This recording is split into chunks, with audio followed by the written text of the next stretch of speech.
Assalamu alaikum, everyone. My name is Faqir Bilal. I'm the COO at iLMX, which is an education technology social enterprise based out of Lahore, and it's also an Arbisoft company.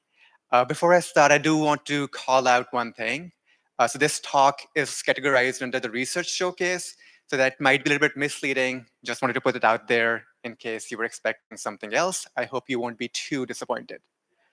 So before I start, if you would allow me to ask you a question by raise of hands, how many people here have at least some degree of anxiety about AI taking over your role or what you do for a living?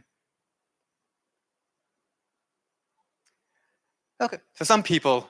And then another follow-up question that I'd like to ask at this point is, how many people here have jobs today that did not exist more than 30 years ago? Some people. Again, hi. So I work in the education technology sector. I've been working in technology for more than a decade at this point, and a lot of people that I work with have jobs that they cannot explain to their grandparents or their parents about what they do. And so one of those jobs is a mobile developer or a product manager. I've worked as a product manager for a number of years, and that's a job that didn't strictly exist, let's say, a few decades ago. And then there are other roles as well. So for example, esports is a new class of athletes that are going to be in Olympics in Saudi next year, for example. Again, you couldn't have envisioned this. And so how do you prepare for a future where you don't know which jobs are going to exist? And that's one of the things we're going to talk about. So these were the new jobs. So what about the old jobs? Again, the old jobs that we are familiar with don't look the same as well, even if they've been around for a long time. So one example that we can talk about is that of accounting. So in 90s, even in Pakistan, if you were an accountant, you had a massive department that had a bunch of ledger clerks working with you. There was a lot of paperwork. And it wasn't that there weren't computers. It's just that the job looked very different. You had some early accounting software. And then today, it's not just that one person is able to do a job of maybe, let's say, 50 or even 100 ledger clerks and accountants. It is also that the job has become much more specialized. There are things that you need to know that you wouldn't be expected to know in the 90s. The regulatory environment wasn't as complex. And so I would argue that you don't have to predict the future to prepare for it. And that there are steps that we can take today. There are things that we can consider to allow us to be more ready for this uncertain and unknown future. And so I'd like to present a brief and pragmatic case for preparing for the future. This isn't a wish list. This also is not a prescription. It's a list of key considerations that could be part of a strategy for preparing for the future for Pakistan. And so my perspective is that of someone from the industry who works with researchers, who works with universities and other institutions globally. And so this is from that perspective specifically, and obviously other people may have other perspectives. So one thing that I would suggest that we need to get right is to focus on the basics. The fundamentals of education haven't changed. And since I'm from EdTech and I can take some blame for that, we feel that we're reinventing education, whereas core of what education is hasn't changed much in multiple decades. And so core principles that underpin what successful education and learning looks like hasn't changed much. Another thing that we could be guilty of talking about is how people have changed, how they learned has changed. Like, our brains work differently. Younger people, they have diminishing attention spans. And we hear a lot of that, and you probably say it as well sometimes, but it's largely discredited by the research. Those aren't necessarily things that you can measure, and so it's safe to assume that they don't exist in the way that we say in our everyday speech. So cognitively, how our brain works, how our brains think, how we learn, hasn't changed much. Our biology remains intact as far as that is concerned. Another thing that we could be guilty of is that we feel that some of the things that we're talking about, they're very new concepts that were just invented, and we sometimes take credit for them. So I also want to provide some context around that. Things that we talk about, such as the discussion forums when it comes to online learning. In EdTech, we talk a big game about social learning. So that's an idea that has been well studied for over 5 decades at this point. So people were educational researchers, some of which are also might be present in this room, have been studying discussion forums for over 50 years at this point. Same for chatbots. We feel they just came around. They did become mainstream more recently, but people have been studying the role of chatbots in education, specifically for K-12, for 20 years at this point. I talked to some of the researchers at MIT that have been studying it to understand, what their predictions are about how it's going to fit in our education going forward. And it's an area of education that's already fairly well understood. There's already been a lot of research here.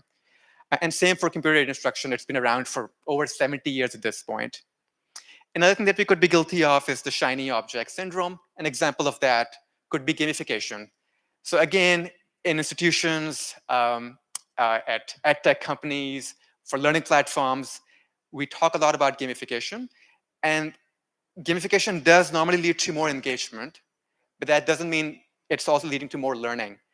And so that's the fallacy that we make, or that we are guilty of a lot in this industry of ed tech, that just because we've incorporated gamification, that will automatically improve learning outcomes.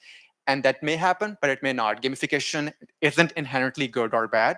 So is engagement. Improving engagement doesn't mean that people are learning more. And we'll talk about that in a second. And this also needs to be a shift towards more evidence-based practices.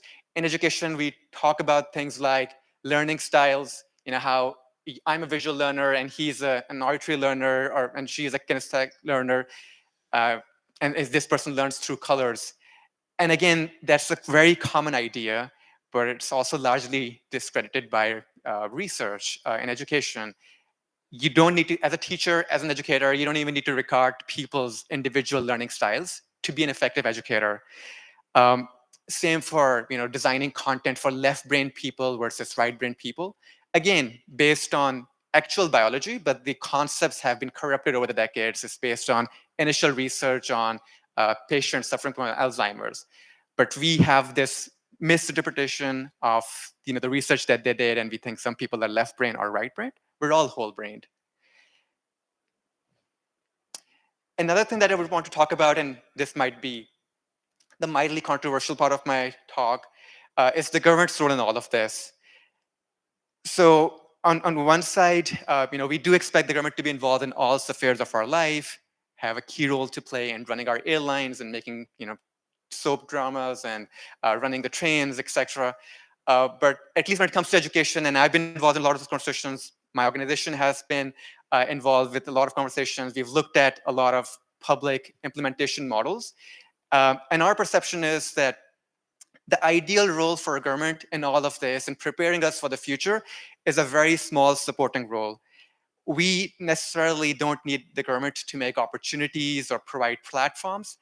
We just mostly want them to, maybe get out of the way. And a lot of the, let's call it well-meaning interference, isn't necessarily going to get us ready for the future. The third thing that I would like to talk about is redefining the role of vocational training. And so in the future of learning and the future of work in Pakistan, right now, a lot of times we tell kids, for example, that if you don't do your homework, you might have to set up a rairy or you might have to work at a workshop. And so maybe it's time to retire those ideas. Vocational training, especially specialized vocational training, is pretty much an untapped market in Pakistan. So someone who goes through vocation schools, becomes a specialized mechanics, they're working with computers, they're doing computer programming, and sometimes they're making more than people that go to like a formal university track. So that's the stigma that we need to get over around vocational training, and we have to reframe their role in Pakistan. And the current mix of bringing more graduates through the university, the 4-degree standard track, hasn't worked out, and it's not going to work out for us, at least for the foreseeable future. So we need to diversify our educational mix. The last thing I want to talk about is just getting better at measuring learning. And as someone who works with hundreds of universities and institutions, thousands of users of learning platforms, we don't always get this right. So we think that if we have presented information, like I'm doing right now, that it's been acquired. or that if there's interaction, learning has happened, or if there's engagement, that means there was learning, or if people are motivated, that it's a given that learning is going to happen, or that if we have higher scores, they're going to lead to more learning. And all of those are proxies for learning, but in and of themselves, not any of them is like a reliable indicator that learning happened. It's obviously something that happens in the brain. We have to rely on proxies of learning, and we have to ideally figure out a mix of proxies to accurately measure learning. Another aspect of it that we tend to get wrong for both traditional and offline learning is where we conflate being learner-centered to being learning-centered.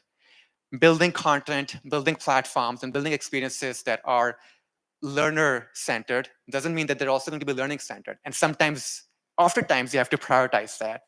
If you care about, satisfaction scores, you're probably focusing more on learner centricity.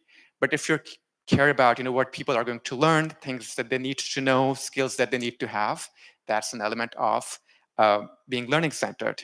And so my recommendation for right now is that we're at a crossroads, and we have two options. We can choose the path of despair, where you can be paralyzed by uncertainty. We can have some empathy about this and feel that any investment in our skills is useless. What's the point? AI is going to replace it at some point. Versus the alternative path, where you can be more optimistic and prepare for this unknown future and identify things that you could maybe do. What are skills that you can build that are less likely to get automated, and build on those today when there's this uncertainty, which could also be fertile grounds for innovation and growth. So I'll leave you with that. Feel free to reach out to me. We're doing a lot of work on some of the things that we talked about at iLMX and Edley. Thank you, everyone.